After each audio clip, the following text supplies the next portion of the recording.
Hello there my fellow Holotable heroes and welcome to another Conquest video guide. So in this one I'll be showing you some of the counters to Bo-Katan led Mandalorians in Conquest. And I'll also leave in the description below a link to my SWGOH for Life website. If you haven't seen it yet, go and check it out because you'll be able to find these and other counter guides for the Conquest on there. So it's a very simple page. Over on the Conquest page, on the enemies tabs, you can just search for the leader you want to counter. Then you'll be presented with a speed calculator by sector at the top, and then underneath you'll be able to see these counters that I'll be covering in this series of videos. They're kind of grouped together by data disk sets, so as more conquests are rolled out, we're getting additional data disk sets as well added. I'll be obviously expanding these, but for now I have Gone in 30 seconds data disk set and as well Self-destruct data disk set. Okay, so let's just first kick off by using teams that go well with Gone in 30 seconds data disk set. So this data disk set uses multiple stacks of Amplify Agony data disk as well as Volatile Accelerator. Combination with these data disk, most enemies will be defeated in 30 seconds or less, hence the name for the data disk set.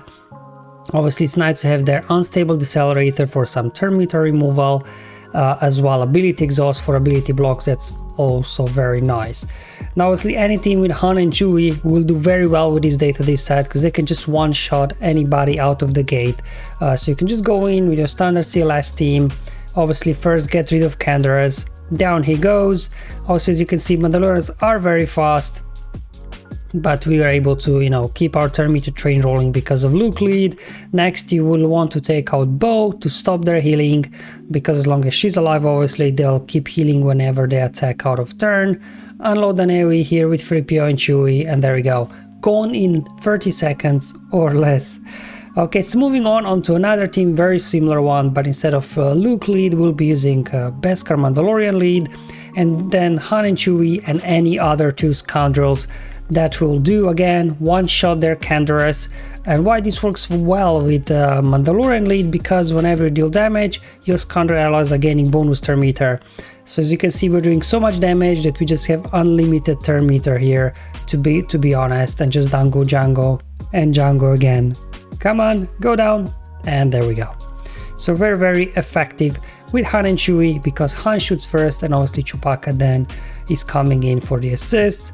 Another team that works well here is using Jedi. I like to use Jedi at Luke lead just because you can then use Heroes Arise, he'll get a turn, he gets his mass stun out, and that will trigger then the data disks to keep going.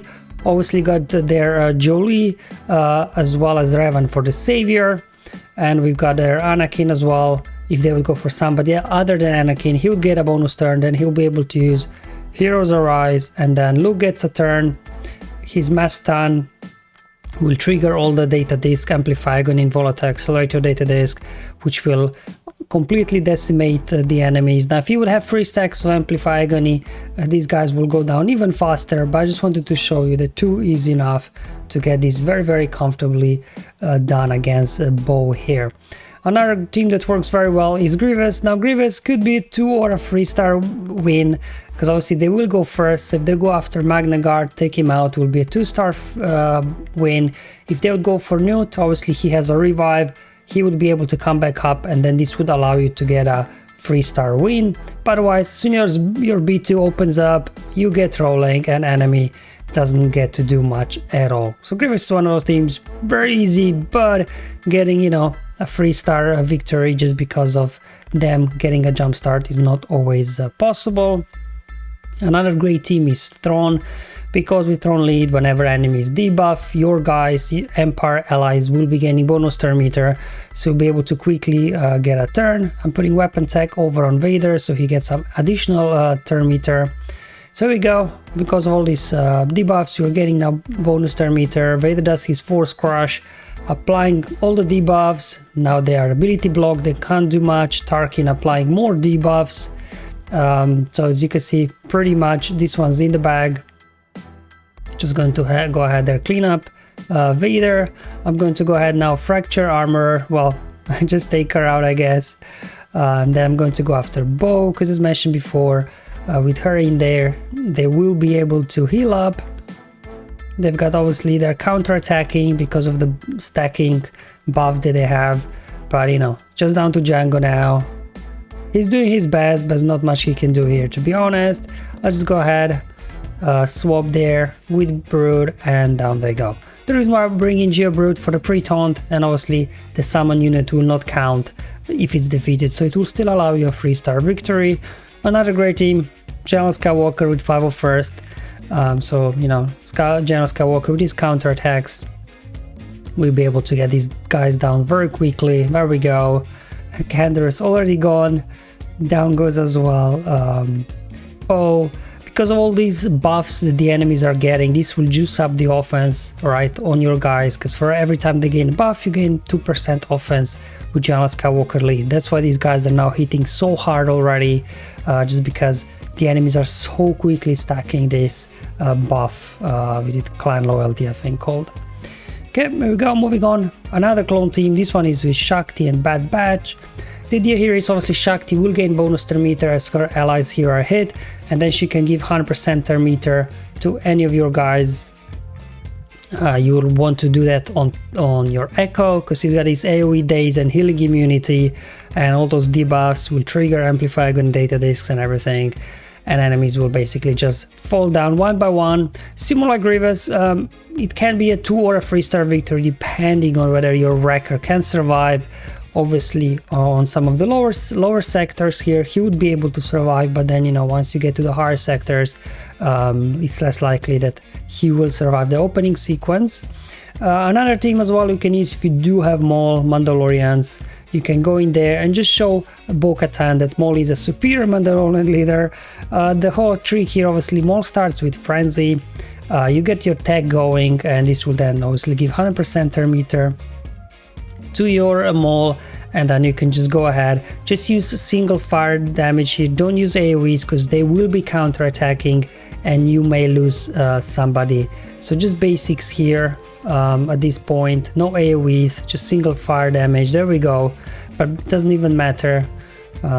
Just going to go ahead, apply armor shred on her, get some more debuffs.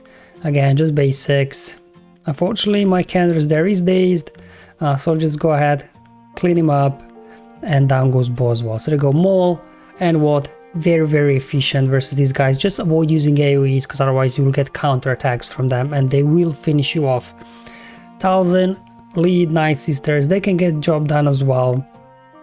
Obviously you don't have to worry about Zombie dying off because she'll keep coming back anyways, and this will fuel turn meter obviously to Daka and Asajj when Night Sister Zombie gets taken out, and I just get to do that. Doesn't matter, that's the good thing about Night Sisters, it doesn't matter if they get defeated, obviously you always have a good way to bring them back. First target should be Bo, just to stop their constant healing whenever they attack out of turn. Going after Candace now, get a stun on him. I guess the only threat there would be I guess Django. If he defeats somebody during his turn, obviously they won't be able to be revived. So just something to a little bit careful of Django and what he's doing, so he doesn't snipe 1 star from you. Otherwise, Night Sisters were great here versus Bo-Katan, Mandalorians. A little bit of Galactic Legend battles as well. They can get a job done. Supreme and Kylo Ren obviously with Hux in there, while Hux has advantage, which is pretty much all the time with Supreme with the Kylo Ren in there. Enemies won't be able to gain bonus turn meter, so you will be able to kind of stay away from Kendra's constant turn meter gain. Now they did finish off my Kylo Ren masked here, so again maybe some of the lower sectors they wouldn't be able to quickly kill off Kylo Ren mask, so he would be able to survive, but here in higher sectors obviously you may lose him, it really depends. There we go, going after Candace now. Sure Bo, you wanna taunt? I'll happy you know, attack you and take you out. Time to pop the ultimate on these guys now. Okay, so as you can see with Bo out there they can't heal up, so as soon as they get a turn I've got so many damage over times on them that they'll just go down unless obviously you finish them off first. Supreme Kylo Ren, 2-star victory, can be 3-star again, depends. Moving on to the next Galactic Legend battle, so we got Lord Vader here. Withdrawal Guard, Short Trooper. I guess it really depends who you want to put in there. But Lord Vader, he applies so many debuffs that will be very easy to finish off these guys very quickly. Being a Galactic Legends, he's obviously also very fast, so in most cases you should be able to outrun these guys, I guess. Again, we also have days on them, so no counter attacks, so you know it's going to be very, very safe here, and easy win with Lord Vader as well for a nice 3-star victory. So moving on now, after the battle, let's just go ahead, swap over to the Self-destruct data disk set, and this relies on 3 stacks of caustic emissions, and then thermal exhaust data disk and ability exhaust data disk to apply lots of thermal detonators on the enemies, constantly keep them ability blocked, they can't use their special abilities, so they will fall eventually. Some sort of Ray team, you could do Ray Jawas, you can do Ray, some sort of droid, Ray Jedi training team, it doesn't even matter. The whole thing here is that Ray just keeps spamming her lifeblood, keeping your team alive, and while the enemies eventually will start dying off from thermal detonators. The reason why I'm bringing in Ray Jedi training, she's got ability block, she's got daze, she's got healing immunity that can't be cleansed off, because remember, with Bo, they will keep healing up. And what I'll do here is I'll put Smokescreen over on 3PO, because he himself can grant stealth as well, and now all your 5 allies are in stealth, so no counter attacks, so you can now just go ahead, do the AoEs if you want.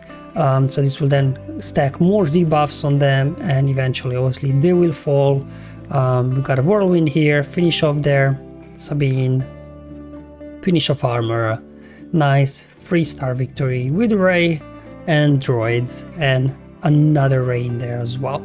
Another great team is Padme. Obviously all these attacks out of turn will giving you lots of protection up.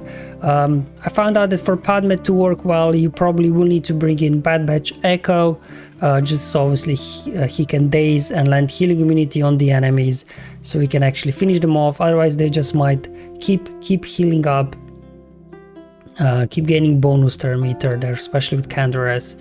So just go ahead, finish off Bo, so they can't heal anymore. Because of daze, they can't counter attack, so they're pretty much disabled here. Echo salutes Jango off the field, and there we go. Padme again very nicely works here. Another team that works great with this self-destruct data disk set is Bossk-led bounty hunters, just because with Bossk-led, every time enemies are debuffed, you're recovering health and protection, and all these debuffs that are being stacked from caustic emissions will pretty much make these guys immortals. As you can see, they keep healing up. Even Mandalorian, that's rather squishy. Now, they were able to take him out once, but now we got our turn, so we can get things going here ourselves. Just going after Bo first to stop their healing. Probably going after Canderous next. There we go, we landed the days there with the basic from Grief. Contract triggered. I'll just go ahead, blow up Canderous.